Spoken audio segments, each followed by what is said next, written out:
बहू को बेटी हुई है, एक सास की पुरानी सोच की कहानी। स्टोरी पूरी सुनिएगा। स्टोरी पसंद आए तो लाइक, चैनल को सब्सक्राइब जरूर कर दीजिएगा। सुबह सुबह ही माँ अपना सामान पैक करके वापस जाने की तैयारी कर रही थी। अभी माँ को 2 दिन ही तो हुए थे आए हुए। ऐसे ही तो नहीं आ गई थी माँ बेटे के घर। उनके आने का कारण भी तो बहुत खास था। बहू की डिलीवरी हुई थी और दादी बनने का नसीब जो हुआ था माँ को। माँ दौड़ी दौड़ी खुशी खुशी अपने कॉलेज के काम से छुट्टी लेकर अपने पोते का मुंह देखने आई थी। एक बड़े कॉलेज की लेक्चरर होने के बाद भी माँ की सोच पुरानी ही थी, जो पहले से ही पोता चाहती थी। माँ के अरमानों पर तब पानी फिर गया जब बहू ने बेटा नहीं एक बेटी को जन्म दिया। हालांकि माँ सबको ये दिखाना नहीं चाहती थी, लेकिन उनका बर्ताव और सारी बातें बयां कर रही थी। माँ को वापस जाने की तैयारी करता देख बेटा माँ से बोला, माँ इतनी जल्दी जाने की तैयारी क्यों कर रही हो? माँ बोली, बेटा तुम तो जानते ही हो कॉलेज फिर से शुरू हो रहा है। तुम्हारे पापा और मेरी क्लासेस फिर से शुरू हो रही हैं। ज्यादा दिन की छुट्टी भी तो नहीं ली थी। मैंने जाना तो पड़ेगा ही, लेकिन तू परेशान ना हो। थोड़े दिन बाद मैं और तुम्हारे पापा दोनों वापस आएंगे। अगले दिन सुबह सुबह माँ जाने के लिए तैयार बैठी थी। बेटा चाय बनाकर माँ को देता है। माँ बेटे से बहू और पोती के बारे में पूछती है। बेटा बताता है दोनों सो रहे हैं। खुशी की बात है ना बेटा?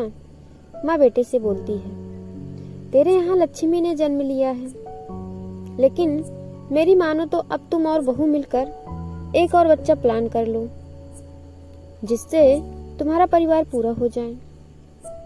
हो सकता है मेरी बातें तुम्हें पुराने जमाने वाली लगे, लेकिन एक बार प्रैक्टिकल होकर सोचो। बेटा अच्छे से जानता था कि माँ क्या बोल रही है और क्या बोलना चाहती थी। बेटे ने अपनी जेब से अपना मोबाइल फोन निकाला और उसमें कई मैसेजेस माँ को दिखाए और बोला, देखो माँ, तुम्हारी बात तुमसे पहले मुझे दर्जनों लोग कह चुके हैं। हर कोई मुझे यही बता रहा है कि बेटा होता तो ज्यादा अच्छा होता, या फिर आगे बेटे के लिए ट्राई करो। माँ तुम मुझे चाहे जो भी समझाने की कोशिश करो, लेकिन मैं यही कहूँगा कि तुम और पापा दोनों ही अभी भी पुरानी ही सोच में जी रहे हो। और ऐसा मुझे इसलिए कहना पड़ रहा है कि अगर मुझे बेटा हुआ होता तो आप इतनी जल्दी जाने की तैयारी न कर रही होती और उसे अपने हाथों में लेकर अभी खिला रही होती। 21वीं सदी में जी रहे हैं हम लोग, फिर भी ऐसी मान्यताएं, और आप दोनों से मुझे यह उम्मीद नहीं थी। आप हजारों बच्चों को लेक्चर देते हो, फिर भी अपनी सोच ऐसे रखते हो।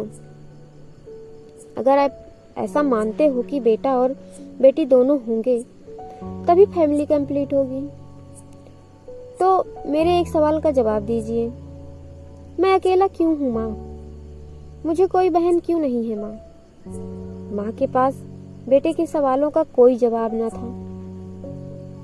वो अपनी नजरें झुकाए वहां से चली गई। बेटा अपनी माँ से बहुत प्यार करता था। वह उनका अपमान बिल्कुल नहीं करना चाहता था, लेकिन गलत विचारों का समर्थन करना भी उसे सही ना लगा। यह सारी बातें बहू ने भी सुन ली थी। बेटा उसके पास जाकर उसका उतरा चेहरा देखकर उसे समझाते हुए बोला, देखो, तुम्हें माँ की बातों से या किसी और की बातों से परेशान होने की बिल्कुल भी जरूरत नहीं है। मुझे कोई फर्क नहीं पड़ता कि मुझे बेटा हुआ है या बेटी। मेरे लिए यही बड़ी बात है कि मेरी बेटी स्वस्थ है और खुश भी। विमला बोली, मैं माँ की बातों या किसी और की बातों से बिल्कुल परेशान नहीं हूँ जी। और मैं हर दिन कई लड़कियों से मिलती हूँ।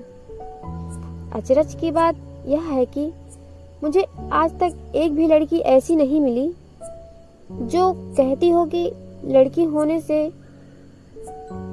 उसे अलग तरीके से ट्रीट न किया गया हो या कुछ अलग सहना ना पड़ा हो।